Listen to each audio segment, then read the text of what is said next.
अस्सलाम वालेकुम। आज का हमारा टॉपिक है why we use sampling in research. Research में सैम्पलिंग क्यों इस्तेमाल की जाती है, क्यों बहुत ज़्यादा फोकस किया जाता है रिसर्च में सैम्पलिंग पर, क्यों हमारा आधे से ज़्यादा टाइम जो है वो सैम्पलिंग पर लग जाता है। Because it is impossible to study the whole population. ये हमारे लिए मुमकिन ही नहीं है कि हम ओवरऑल पॉपुलेशन को स्टडी करें। तो इसलिए हम जो है रिसर्च में सैम्पलिंग का सहारा लेते हुए अच्छे रिज़ल्ट्स जो हैं वो हासिल करते हैं, जो कि रिलायबल होते हैं, और हम अपनी पॉपुलेशन पर उसको अप्लाई कर देते हैं।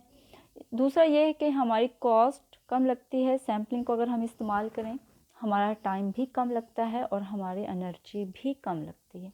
इसीलिए जो है रिसर्चर्स जो हैं जब रिसर्च कंडक्ट करते हैं वो जो है एक अच्छी सैम्पलिंग का सहारा लेते हुए अपनी रिसर्च को कंप्लीट कर लेते हैं। उम्मीद है आपको एक बात समझ आ गई होगी। अल्लाह हाफिज़। अपनी दुआओं में याद रखिएगा।